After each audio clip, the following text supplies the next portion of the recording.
80,000 Romans, surrounded, no escape. In a single afternoon, they were all gone. It was the worst defeat Rome ever suffered, and Hannibal did it without a single modern weapon. Now imagine this. The year is 216 BC, southern Italy. A flat, open plain near a small river called the Aufidus. 80,000 Roman soldiers are lined up in tight formation. They are the finest army in the ancient world. Disciplined, armored, ready. Across the field, Hannibal Barca waits with 50,000 men, outnumbered, out-equipped, supposedly outmatched. But Hannibal wasn't afraid, because Hannibal didn't fight like other generals. He had a plan, a trap so perfect military schools still study it today. The Battle of Cannae, one of the deadliest single days in human history. But here's the question that's going to haunt you for the rest of this video. What if Hannibal had air support? What if a single A-10 Warthog was circling above that battlefield? Would Hannibal have won faster? Would Rome have ever survived? Or would history have ended right there on that dusty Italian plain? Let's talk about who Hannibal really was. He wasn't just a great general. He was something else entirely. Born in Carthage,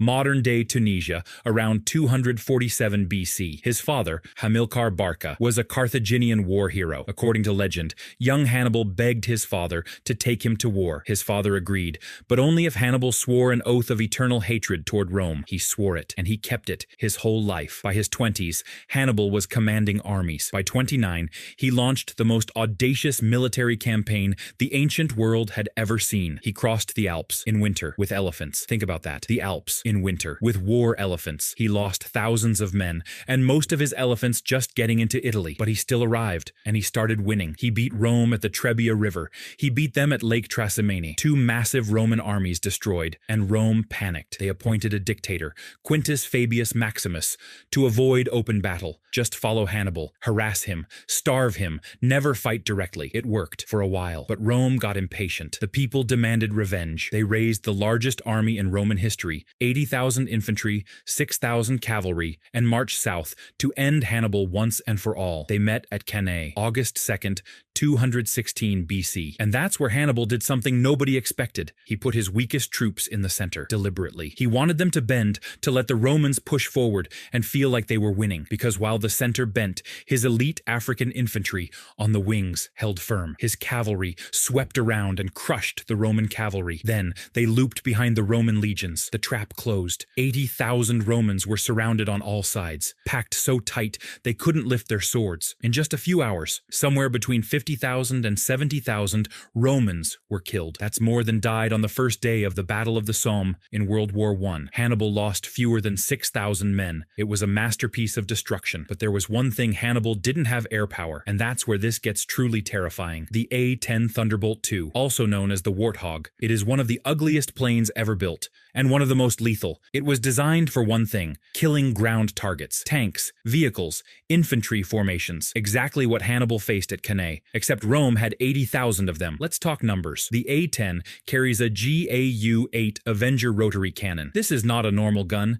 It fires 30mm depleted uranium rounds at 3,900 rounds per minute. Each round travels at 990 meters per second, roughly 3 times the speed of sound. At Cannae, the Roman legionaries wore chainmail armor, lorica hamata, weighing about 7 kilograms. They carried a large rectangular shield, the scutum. Against a pilum javelin, that armor worked. Against a 30mm depleted uranium round, that armor is tissue paper. A single burst from the GAU-8 can destroy a modern battle tank, a battle tank made of hardened steel. The Romans were wearing iron rings woven into fabric, but that's just the cannon. The A-10 also carries AGM-65 Maverick missiles, each one weighing 300 kilograms, with a warhead powerful enough to level a building. It can carry up to 16 of them in a single sortie. At Cannae, the Romans were packed together, shoulder to shoulder, precisely the formation the Warthog was built to destroy. Dense ground targets, close together, no cover, no escape, built to destroy.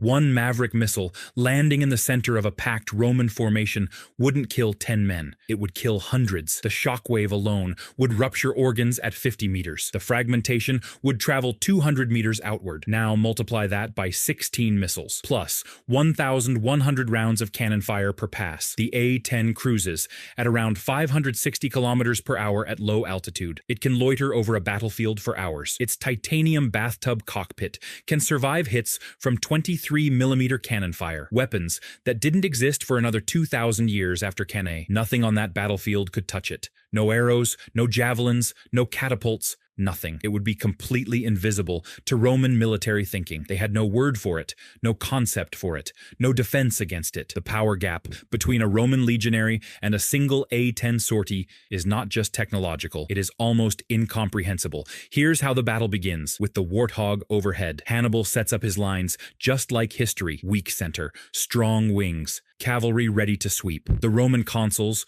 Lucius Aemilius Paulus and Gaius Terentius Varro, look across the field. They've done this before. They outnumber him. They're confident. The signal is given. 80,000 Romans begin to advance. And then they hear something. A sound they have never heard. A low, deep rumble coming from the sky, not thunder. The sky is clear. The men at the front slow down. They look up. Some point. Nobody has a word for what they're seeing. A dark shape, moving impossibly fast, moving against the wind. The centurions shout, "Keep moving, eyes forward, don't break formation." And then the first pass happens. The GAU-8 opens up. That iconic brrrr-t, a sound like a piece of reality tearing open. The first burst hits the rear of the Roman cavalry formation. Horses and men simply stop existing. There is no dramatic movie death. They are here, and then they are not. The Roman cavalry, 6,000 strong on both wings, begins to collapse. Not from arrows, not from enemy swords, from something coming straight down from the sky. The horses panic first. Trained war horses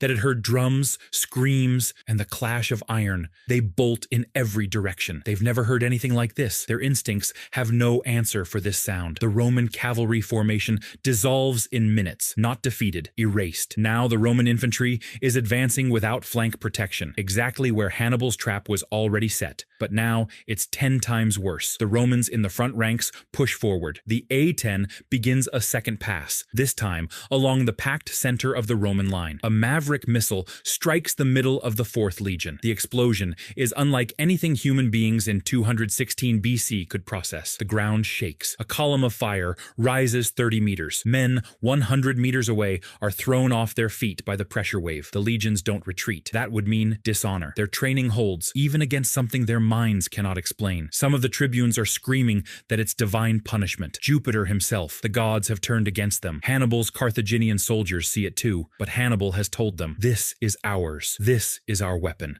Don't fear it. Follow the plan." The encirclement still closes, but faster, much faster. By the time the pincer fully closes, the Roman army is already shattered on the inside, not just in body, in spirit. A Roman legion was built on one thing, the belief that discipline and courage could overcome anything. That's what made them the greatest army in the ancient world. They believed they could face any enemy and win, but you cannot stab lightning. You cannot shield wall against fire from the sky. The second hour of battle, 3 more maverick strikes hit the tightly packed Roman center, each one taking hundreds of lives instantly. The Roman commanders. Paulus is wounded early. He falls from his horse near the start of the battle, just like in real history. But here, the chaos around him is total. His messengers can't reach him. His orders can't travel through an army that has stopped being an army. And then comes the twist. Hannibal stops the A-10 sortie, gives the signal. He wants the final destruction to be done by his men, on the ground, face to face, the old way. Maybe it was pride. Maybe it was mercy. Maybe he wanted his soldiers to feel the victory in their hands. His African infantry close in from both sides. His cavalry locks the rear. And now, 50,000 exhausted, terrified, spiritually broken Roman soldiers face cold iron in every direction. Some throw their weapons down. Some try to dig into the earth. Some just stand still, too shocked to move. The carnage that follows is quiet compared to what came before. In the real battle, the killing took hours because men fought back to the end. Romans did not surrender easily. Here, so many simply stop, not from cowardice, but because something in the human spirit breaks when it faces the truly unknowable. Somewhere in the middle of that field, a Roman optio, a low-ranking officer, is still standing. His name is lost to history. He probably had a family somewhere near Rome, a wife, maybe children. He had trained his whole life for this moment. He had believed in Rome the way men believe in something bigger than themselves. He is surrounded. The sky thunder has stopped, but Carthaginian spears are 10 meters away on every side. He doesn't run. He doesn't beg. He sets his shield in the ground, straightens his back, and waits. There is something in that image that is hard to shake. These men, trained, brave, human, didn't understand what happened to them. They died defending something something they believed in, against a weapon that had no business being in their century. They deserved a better enemy. Hannibal knew that too. After the real Cannae, he reportedly wept when he saw the battlefield. Not from guilt, from something harder to name. Even victory over brave men carries a weight. Imagine how much heavier it would have been, watching men die, not knowing what killed them. So, would Hannibal have won at Cannae with modern air support? Yes, absolutely. Without question, the real Cannae took most of a day, with one A-10 Warthog making repeated passes. It might take 90 minutes. The Romans had no counter to air attack, no anti-aircraft capability, no way to disperse their formation fast enough. Their tight infantry tactics, the very thing that made them great, became a death trap from the air. Hannibal's double envelopment was already perfect. Air support would just make the walls of the trap electrified. Here's the stat that still stuns me. The A-10GAU-8 cannon can fire for exactly 17.5 seconds before it runs out of ammunition at max rate. In those 17.5 seconds, it fires 1,174 rounds, each round designed to destroy hardened steel. 17.5 seconds. And the Roman cavalry wing would be gone. But here's the thought that stays with you. Hannibal didn't need the Warthog. He did it anyway, just with men, horses, and one of the most brilliant military minds in human history. The A-10 is an extraordinary machine, but Hannibal was something rarer. He was a man who understood how people think, and used that understanding to destroy them. Some weapons are made of iron and uranium, and some are made of something much harder to defend against.